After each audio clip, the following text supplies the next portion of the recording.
Good evening friends, my self Ruchika और Swami Vivekananda online classes में आपका बहुत बहुत स्वागत है। हम जो हमारी लेसन सीरीज थी पार्ट्स ऑफ स्पीच, उसका एक नया टॉपिक आज करने वाले हैं विच इज प्रेपोजिशन।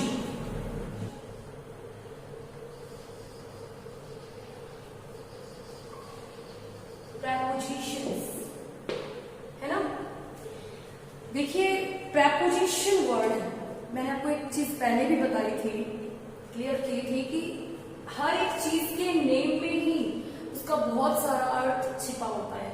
तो यहाँ पे देखिए ये वर्ड दो चीजों से मिलकर बना है, एक तो प्री और एक पोजीशन, राइट। तो प्री का मतलब होता है पहले और पोजीशन का मतलब होता है जगह। तो इसके नाम से हमें क्या पता चलता है कि ऐसे शब्द जो संज्ञा या सर्वनाम के पहले लगकर उसका रिश्ता बताते हैं, रिलेशन बताते हैं विद अनदर नाउन और प्रोनाउन। देखिए हम लोग इसकी डेफिनेशन पे जाते हैं। In a sentence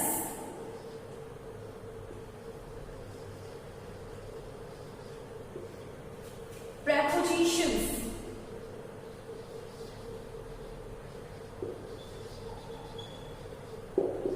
is a word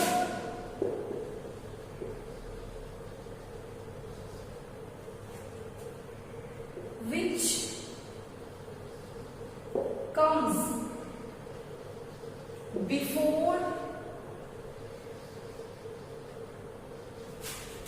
noun or pronoun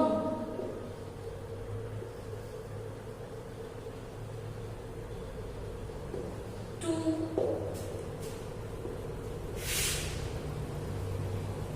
show its relation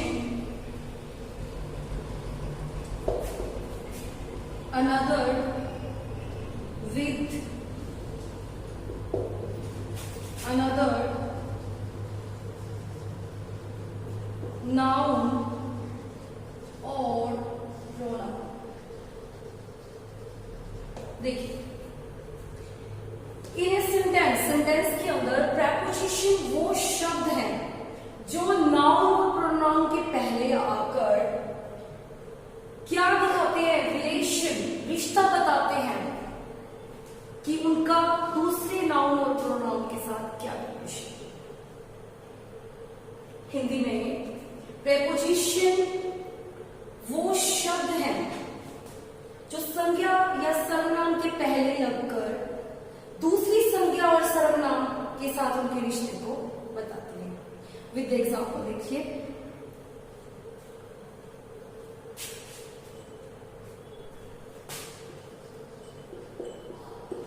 the cat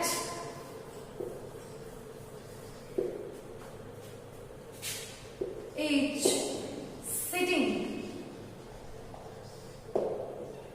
on the table।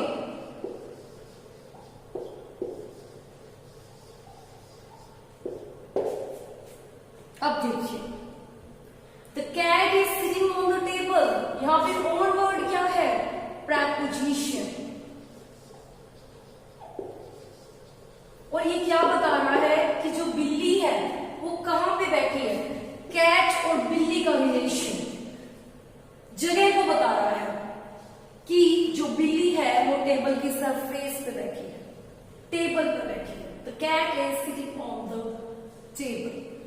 So here is clear कि प्रेपोजिशन वो वर्ड है जो संज्ञा या सर्वनाम से पहले लगकर दूसरी संज्ञा और सर्वनाम के साथ उनके रिलेशन को बताते हैं। ठीक है।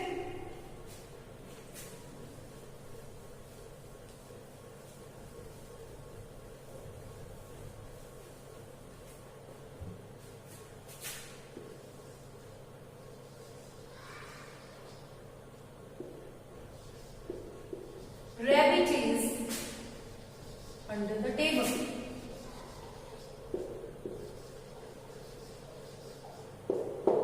Rabbit कहाँ है, अंडर। तो अंडर वर्ड यहाँ पे क्या है, प्रेपोजिशन। और ये किसके, रैबिट और द टेबल। रैबिट भी क्या है, एक नाउन है। नाउन, या फिर आप इसे कह सकते हैं ऑब्जेक्ट है ये। The other part of sentence, noun के रिलेशन को कौन वर्ड डिस्क्राइब कर रहा है? अंडरवर्ड। और यहाँ पे the cat is sitting on the table, cat और टेबल के बीच में ये जो ऑन लगा है ये क्या बता रहा है? The relation between the cat और द टेबल, कि वो जो कैट है वो कहाँ पे बैठी है? टेबल के ऊपर बैठी है, टेबल ऊपर बैठी है।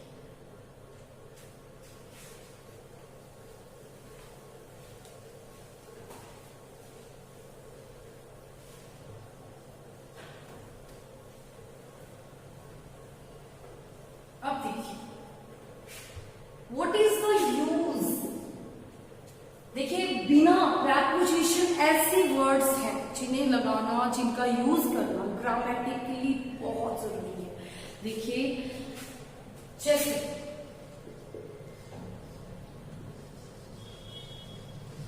मधु,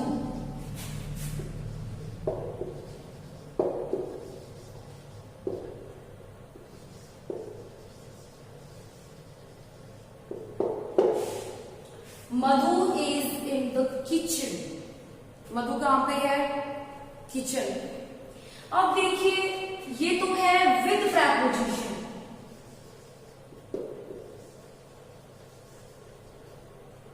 ठीक है। इन वर्ड हमारा क्या है? मधु इज इन द किचन, कि मधु कहां पे है? किचन पे, ठीक है।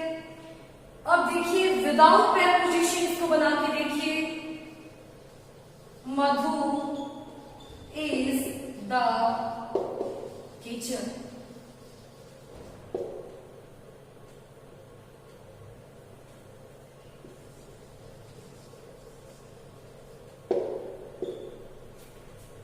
With preposition, without preposition.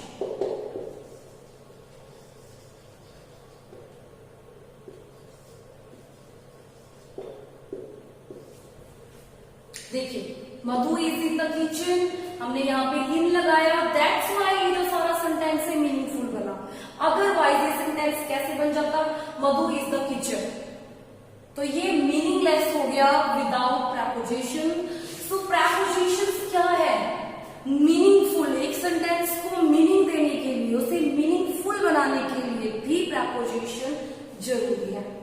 So prepositions की जो इंपॉर्टेंस है वो इसलिए भी है कि वो हमें, एक बात तो है कि प्रेपोजिशन हमें किसके बारे में बताते हैं? सबसे पहले प्रेपोजिशन हमें बताते हैं डायरेक्शन, ठीक है। प्रेपोजिशन हमें बताते हैं प्लेस, या फिर आप इसको कह सकते हो लोकेशन, है ना।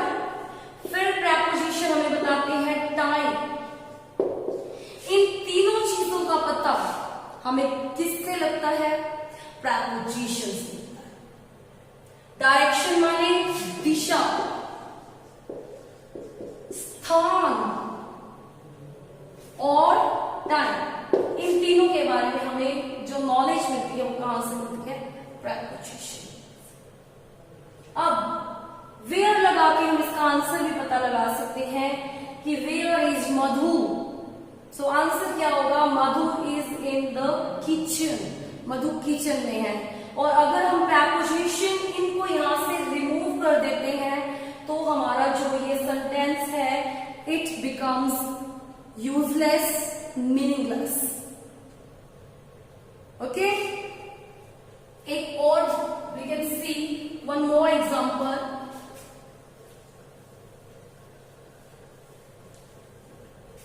To understand this concept clearly,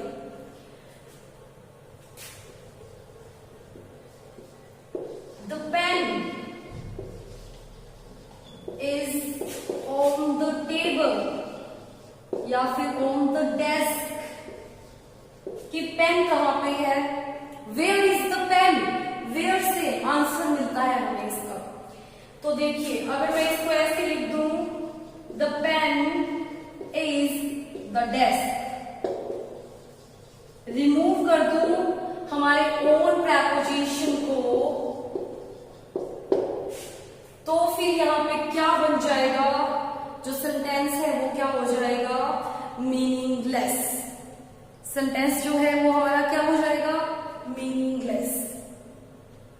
so what are the prepositions and what importance of the prepositions? What are the prepositions? Prepositions are the word in a sentence which used before noun or pronoun to show its relation with another noun or pronoun.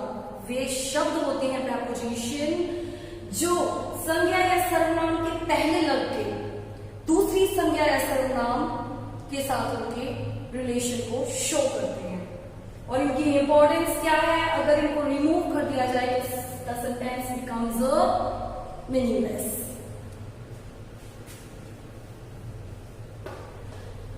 और मैंने आपको अभी एक चीज अभी बताई थी, इनसे प्रेपोजिशन हमें बताते हैं किसके बारे में, डायरेक्शन के बारे में, ठीक है, प्लेस के बारे में, या फिर आप उसको लोकेशन कह सकते हो, राइट।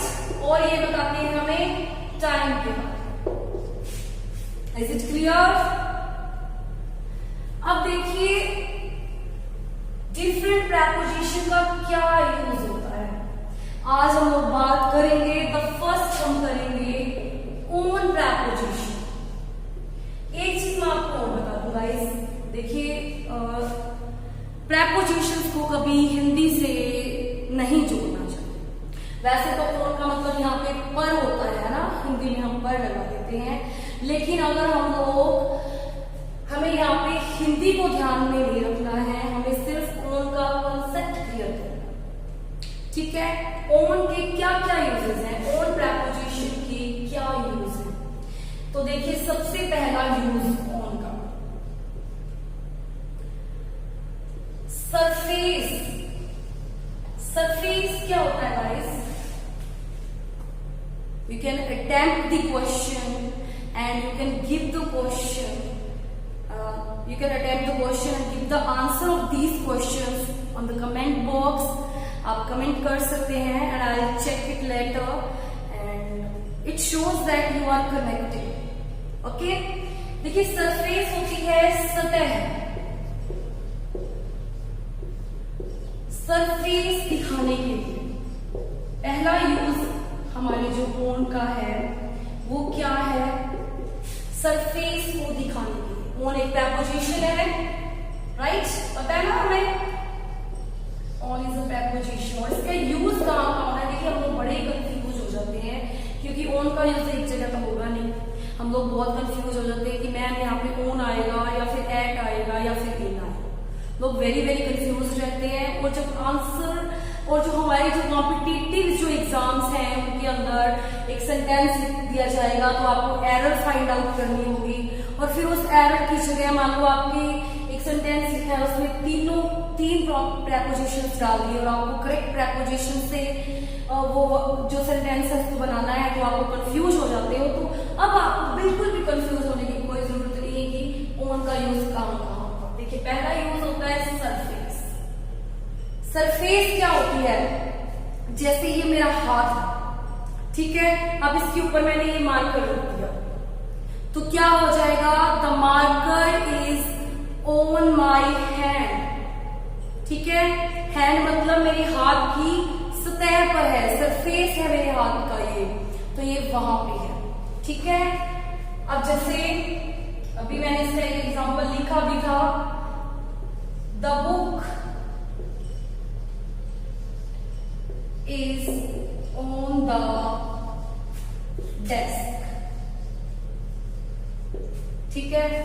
अब एक और मैं लिख रही हूं, द बॉय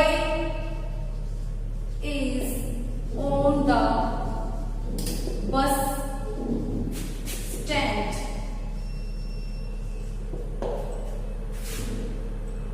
अब देखिए the book is on the desk, यहां पे सतह आ रही है इसकी सरफेस, डेस्क की सरफेस पे यानी डेस्क पे क्या पड़ा हुआ है, हमारी बुक पड़ी हुई है। Look at the another sentence, the boy is on the bus stand, लड़का बस स्टैंड पर है, जी हाँ, यहाँ पे ऑन का यूज नहीं होगा, बिल्कुल नहीं होगा। हम लोग इसी चीज में कंफ्यूज होते हैं, ऐसा ही क्वेश्चन वहां पे आ जाता है। तो जो लड़का है वो बस स्टैंड पे ऑन वर्ड का यूज यहाँ पे नहीं होगा, बस स्टैंड की सतह पर नहीं खड़ा है वो, यहाँ पे किसका यूज होगा ये मैं आपको आगे जो हम प्रेपोजिशंस करेंगे उसमें बताएंगे। यहाँ सरफेस टेबल पर है, डेस्क पे है, इस तरह यूज सतह के लिए यूज होगा, बस स्टैंड के लिए यूज नहीं होगा यहाँ पे। ओके, पहला यूज था सरफेस को दिखाने के लिए।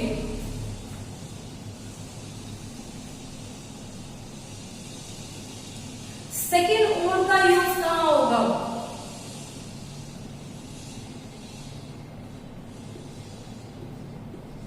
बॉडी पार्ट्स को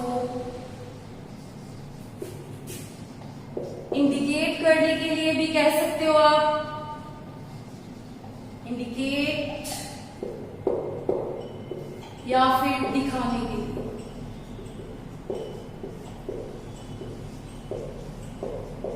विद द एग्जाम्पल देखिए, my mother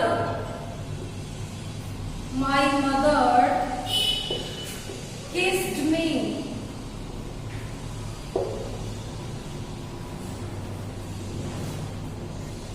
on my forehead.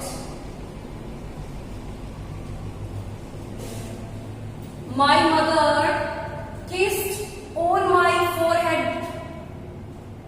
मी हटा दीजिए यहां से अगर आप नहीं लगा रहे हैं तो। देखिए ऑन हमारा यहाँ पे क्या हो गया, देखिए फोरहेड क्या होता है, फोरहेड होता है हमारा ये जो माथा, कि मेरी माँ ने मेरे कहां पे किस किया, माथे पे किस किया।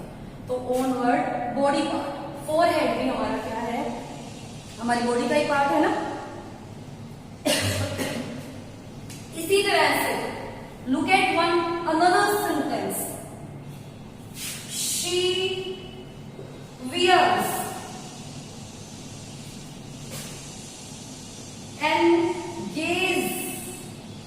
engagement ring on her finger.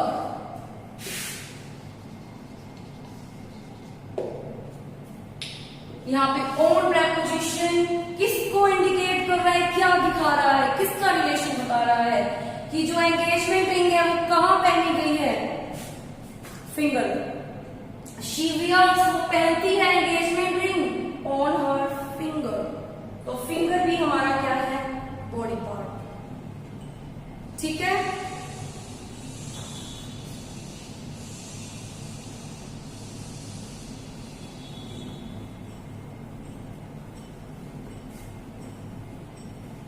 एक और सेंटेंस देख लीजिए, आइसक्रीम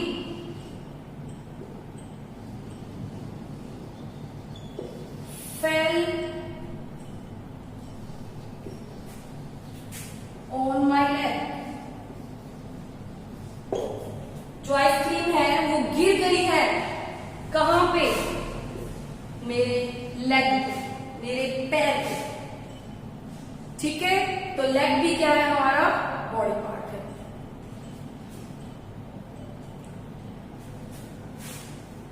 तो ये था फर्स्ट यूज हम करते हैं सरफेस शो करने के लिए, सेकेंड बॉडी पार्ट्स, और नंबर 3 देखिए,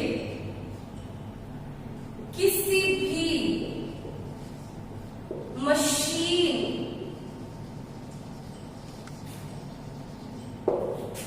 या फिर आप डिवाइस कह सकते हैं, इलेक्ट्रॉनिक डिवाइस या फिर डिवाइस को शो करने के लिए, को दिखाने के लिए।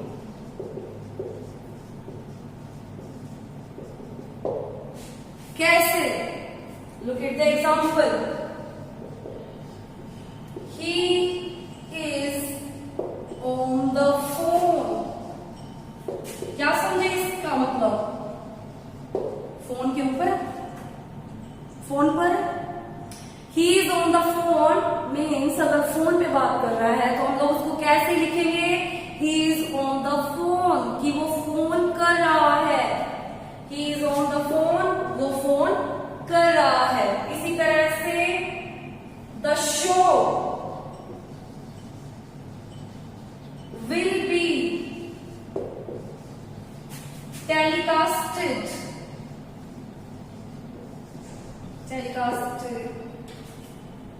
on TV या फिर यहाँ पे टेलीविजन, कि जो शो है वो टेलीकास्ट होगा किस पे, टीवी पे। ठीक है, he is on the phone, the show will be telecasted on the TV। एक और एग्जांपल देख लो,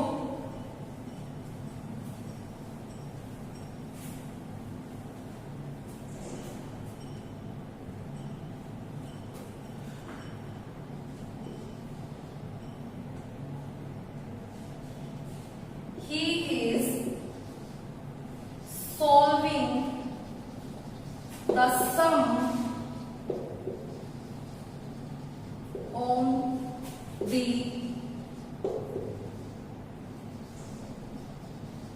calculator, he is solving the sum on the calculator। यहाँ पे on word, computer, TV, phone. अब देखिए, she is working on computer, वो किस पर काम कर रही है, कंप्यूटर पर काम कर रही है। ऑन का मतलब मैंने आपको एक चीज पहले भी बताई थी, ऑन का हिंदी से इसको मत कनेक्ट करिए, हिंदी से इसका अगर आप इसको कनेक्ट करेंगे तो आप डेफिनेटली कंफ्यूज हो जाओगे प्रेपोजिशन करने के लिए। अब देखिए, अगर करते हैं तो जैसे he is working on computer, ठीक है, वो कंप्यूटर पे बैठी नहीं है, वर्किंग पे नहीं लगाओगे, he is on computer, working भी अगर रिमूव कर दोगे तब भी क्या शो कर रहा है कि वो कंप्यूटर पर है। कंप्यूटर पर है इसका मतलब ये नहीं है कि वो मॉनिटर के ऊपर बैठी है, ठीक है, ऐसा कुछ नहीं है। इसका मतलब हो गया शी इज ऑन कंप्यूटर, कि वो कंप्यूटर पर है, तो डेफिनेटली इसका मतलब है कि वो कंप्यूटर पर कुछ काम कर रही है। Is it clear? अब देखिए, पहला क्या यूज था, सरफेस शो करने के लिए, सेकंड बॉडी पार्ट शो करने के लिए, थर्ड जो भी इलेक्ट्रॉनिक या फिर मशीन्स हैं जैसे phone, computer, TV, radio, calculator, ठीक है। अब हमारा जो फोर्थ यूज होगा वो किस लिए होगा बताइए।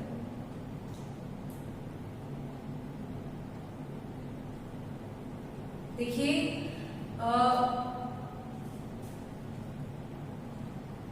जो सार्वजनिक वर्ड आपने सुना है, जो व्हीकल सार्वजनिक होते हैं, व्हीकल जैसे बस है ना, और क्या हो गया, ट्रेन, और क्या हो गया, शिप हो गया, है ना।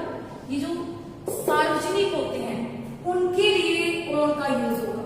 जो व्हीकल्स हमारे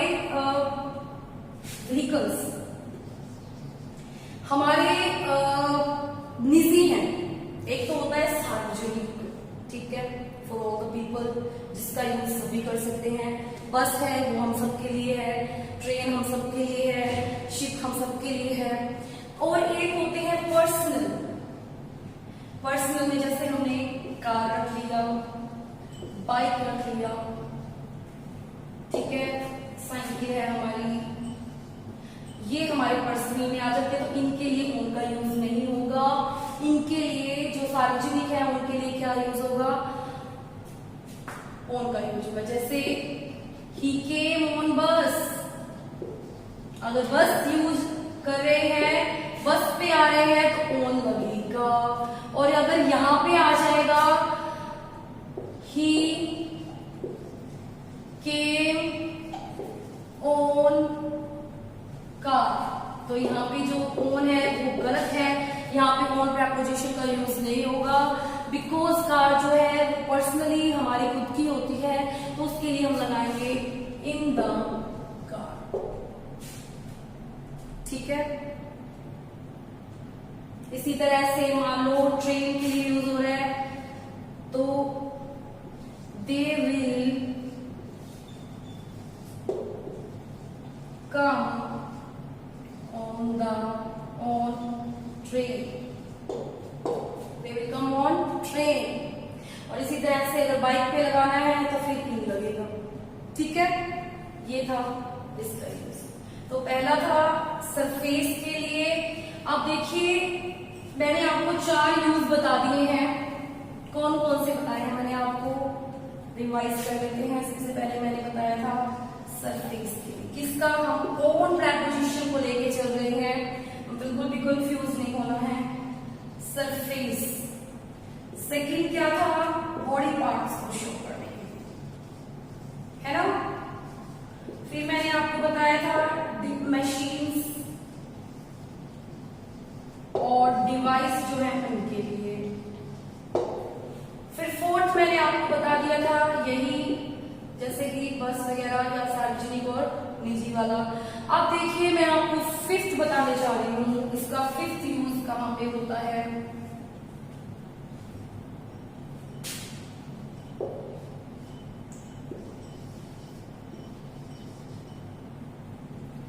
डे और date,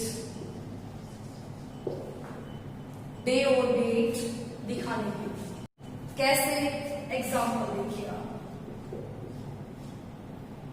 date, he will come on Sunday,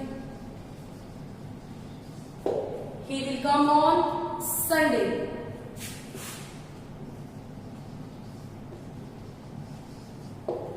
They will come on Tuesdays। So it is clear कि कभी भी आपको डे दिखाई दे तो उससे पहले आपने ऑन प्रेपोजिशन का ही यूज करना करेगा। जैसे डे, संडे, मंडे जो भी है आपके, उससे पहले आपका जो यूज होगा प्रेपोजिशन ऑन का यूज होगा। Is it clear? अब देखिए डेट कैसे दिखाएंगे आप। I was born on 26 January 1999। तो यहाँ पे जो डेट आई है उससे पहले क्या आ गया है, ऑन प्रेपोजिशन आ गया है। एक और चीज देखिए,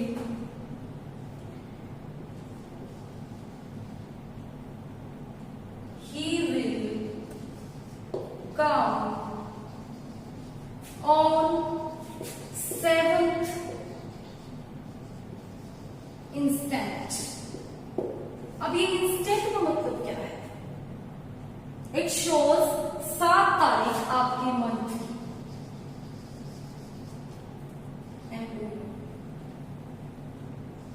मंथ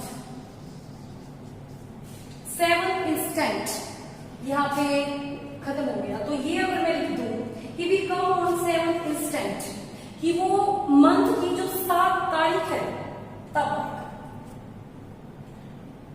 7th instant लिख दिया जाए तो मंथ आ जाए कि इस महीने की 7 तारीख को आएगा। इसी तरह से कोई भी डे आ जाए, Sunday, Monday, Tuesday, Wednesday, date आ जाए। एक और एग्जाम्पल डेट का देख लीजिए, we celebrate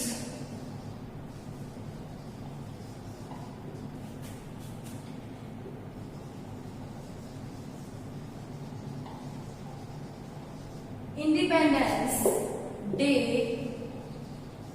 on 15th August. हम इंडिपेंडेंस डे कब बनाएंगे? 15 अगस्त को। तो यहाँ पे जो डेट है 15, उससे पहले बोलना क्या है, ठीक है। डे, संडे, मंडे जो भी उससे पहले डेट प्रेपोजिशन जिसके मैंने आपको यूज बताए हैं कि सरफेस को दिखाने के लिए, बॉडी पार्ट्स को दिखाने के लिए, जो डिवाइस है, मशीन्स हैं, कंप्यूटर, फोन है, उनको शो करने के लिए डे और डेट से पहले भी उनका यूज होता है।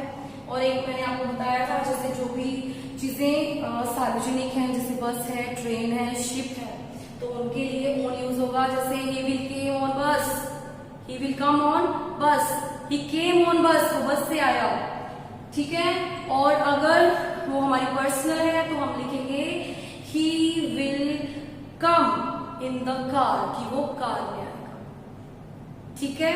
तो ये था ऑन प्रेपोजिशन, प्रेपोजिशंस का जो हमने ऑन आज किया है। तो आप श्योर डेफिनेटली आप लोग अब जब ऑन का यूज करोगे तो श्योर है आप लोग बिल्कुल भी कंफ्यूज नहीं होंगे। तो ये थी हमारी आज की क्लास जिसके अंदर हमने प्रेपोजिशन की डेफिनेशन को किया, प्रेपोजिशन को समझा और प्रेपोजिशन की इंपॉर्टेंस को भी समझा कि अगर हम विद प्रेपोजिशन चलते हैं तो हमारा सेंटेंस कैसा होता है, और विदाउट प्रेपोजिशन अगर हम सेंटेंस बनाते हैं तो वो मीनिंगलेस हो जाता है। और ऑन प्रेपोजिशन के कहाँ और कैसे यूज किया जाता है वो भी हमने समझ लिया। So keep on watching the video because मैं कल फिर से आपके लिए और जो हमारा अनदर प्रेपोजिशन है उसको लेके आऊंगी, उसके डिफरेंट यूजेस को भी। So keep watching.